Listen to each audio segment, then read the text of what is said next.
दोस्तों इस आर्टिकल में हम चर्चा करने वाले हैं अमेरिका में रहने वाले इमिग्रेंट्स के बारे में, पार्टिकुलरली उनके प्रोटेस्ट करने के अधिकार को लेकर के ये आर्टिकल बात करता है। देखा जाए अमेरिका देश दुनिया को आईना दिखाता है, वहाँ पर ह्यूमन राइट्स का वायलेशन होता है तो अपनी आवाज़ उठाता है, देश दुनिया में उनको बदनाम करने का काम करता है। लेकिन जब यूएस में खुद ही इस प्रकार के एग्जाम्पल हमको देखने को मिलेंगे तो फिर अमेरिका कभी दूसरे लोगों की तरफ उंगली नहीं उठा पाएगा। अमेरिका में वहाँ के नागरिक प्रोटेस्ट कर सकते हैं, सरकार के खिलाफ में आवाज़ उठा सकते हैं, लेकिन वही काम यदि इमिग्रेंट्स की तरफ से किया जाता है तो उनको देश से बाहर निकाल दिया जाता है। अभी हाल फिलहाल में देखा जाए यहाँ पर हम दो लोगों की चर्चा करने वाले हैं, ठीक है। एक तो रंजनी श्रीनिवासन हैं और दूसरी चर्चा करेंगे हम महमूद खलील की। इनके ऊपर प्रो हमास होने का आरोप लगाया जाता है, छापेमारी की जाती है। ये आखिर क्यों हो रहा है? ये इसलिए हो रहा है ताकि जो इमिग्रेंट्स लोग हैं ये कभी हमारे देश के बारे में आवाज़ ना उठा सकें, सरकार के खिलाफ आवाज़ ना उठा सकें।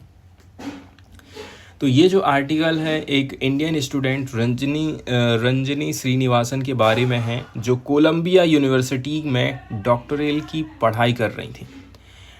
अब पढ़ाई कर रही थी तो क्या हुआ, इनका जो स्टूडेंट वीज़ा है 11 मार्च 2025 को अमेरिका के विदेश विभाग यूएस स्टेट डिपार्टमेंट के द्वारा रद्द कर दिया गया।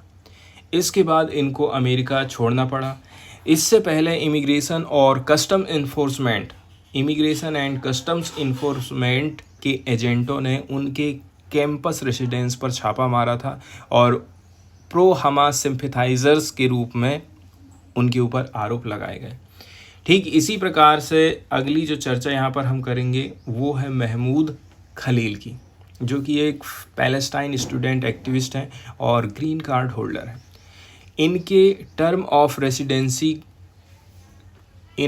टर्म ऑफ रेसिडेंसी का उल्लंघन किया, ऐसा इनके ऊपर आरोप लगाए जाते हैं और इनकी गिरफ्तारी करी जाती है। उन पर आरोप लगाया गया था कि उन्होंने टेररिस्ट ऑर्गेनाइजेशन को समर्थन दिया जिसे अमेरिका ने टेररिस्ट घोषित कर दिया था।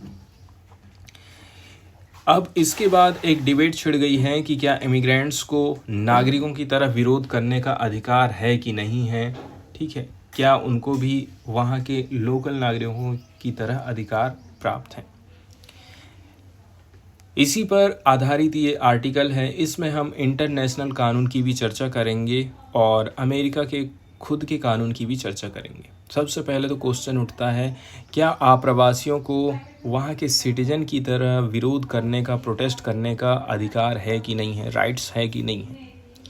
देखिए, इंटरनेशनल ह्यूमन राइट्स के अंतर्गत अंतर्राष्ट्रीय नागरिक और राजनीतिक अधिकार संधि, शॉर्टकट में इसको international convent on civil and political rights बोला जाता है। तो ICCPR international convent on civil and political rights के अनुसार देखा जाए आर्टिकल 19, यहाँ पर फ्रीडम ऑफ एक्सप्रेशन का वर्णन किया जाता है। बोला जाता है कि ये फंडामेंटल ह्यूमन राइट्स है जो कि सिटीजन और इमिग्रेंट्स दोनों के ऊपर लागू होता है। इसका मतलब ये है कि यदि फ्रीडम ऑफ स्पीच वहाँ के नागरिकों को मिला है तो फिर आप्रवासी लोगों को, माइग्रेंट्स लोगों को, इमिग्रेंट्स लोगों को भी उनके ऊपर भी ये लागू होता है। इसी में आता है आर्टिकल 19(2), विशेष रूप से मैं किसी से सूचना प्राप्त कर सकता हूँ, मैं किसी से अपनी बात रख सकता हूँ, ठीक। इसके अलावा मेरे मन में कोई विचार है तो मैं उसको डिसिमिनेट कर सकता हूँ, मतलब प्रसारित कर सकता हूँ, किसी को बता सकता हूँ। इसके बाद 19(3) आ गया है, मतलब इसमें 3 आर्टिकल हमको देखने को मिलते हैं। पहले नंबर का जो आर्टिकल है वो ये बोलता है कि जो वहाँ के लोकल नागरिक हैं, इसके अलावा वहाँ के जो इमिग्रेंट्स लोग हैं उनको सेम राइट प्राप्त है।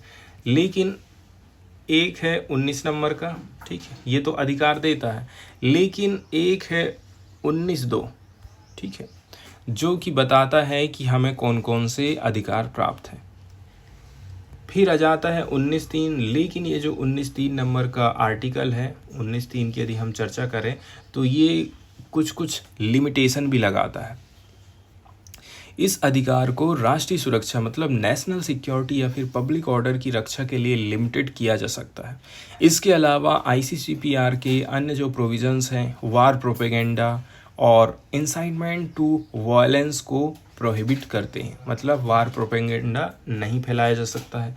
साथ ही साथ वायलेंस को उकसावा यदि दिया जा रहा है तो वहाँ पर भी आपके अधिकार लिमिटेड कर दिए जाते हैं। तो ये कुछ इंटरनेशनल कहना चाहिए कानून हैं जो कि इंटरनेशनल तरीके से इमिग्रेंट्स लोगों को अधिकार देते हैं और वहाँ के नागरिकों को भी अधिकार देते हैं। हालांकि ये जो अंतर्राष्ट्रीय कानून है इमिग्रेंट्स को नागरिकों की तरह विरोध करने का अधिकार तो दे रहा है, लेकिन इस अधिकार की सीमा लिमिटेशन उस देश के ऊपर निर्भर करती है। मतलब भारत के ऊपर निर्भर करेगा कि बाहर से आने वाले स्टूडेंट को हम कितनी आज़ादी दे रहे हैं। ठीक इसी प्रकार से अमेरिका के ऊपर निर्भर है कि वो कितना स्ट्रिक्ट रेगुलेशन लगा करके चल रहा है। बहुत सारे जो लिबरल डेमोक्रेसीज रहते हैं वो प्रीमेसिव रुख अपनाते हैं, मतलब कि आप प्रोटेस्ट कर सकते हैं उनके देश में भी जा कर के।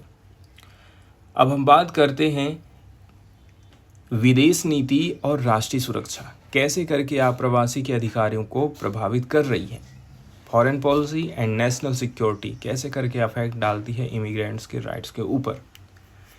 तो जो इंटरनेशनल ह्यूमन लॉ राइट्स होते हैं इनकी एप्लीकेशन को घरेलू राजनीतिक मतलब डोमेस्टिक पॉलिटिक्स से थोड़ा सा कहना चाहिए गहराई के साथ में संबंध होता है और नेशनल पॉलिटिक्स रियलिटीज से टकराते हैं। तो क्या होगा, सवाल ये हो जाता है कि इंटरनेशनल कानून और देश के कानून आपस में जब टकराने लग जाए, मतलब अमेरिका जब अपनी सोचने लग जाए, अपनी सरकार को बचाने की सोचने लग जाए, तब क्या होता है, यहाँ पर ये क्वेश्चन पूछा जाता है। एग्जाम्पल के लिए अमेरिका में फ्री स्पीच की लंबी परंपरा रही है, लॉन्ग स्टैंडिंग ट्रेडिशन रही है, ठीक है।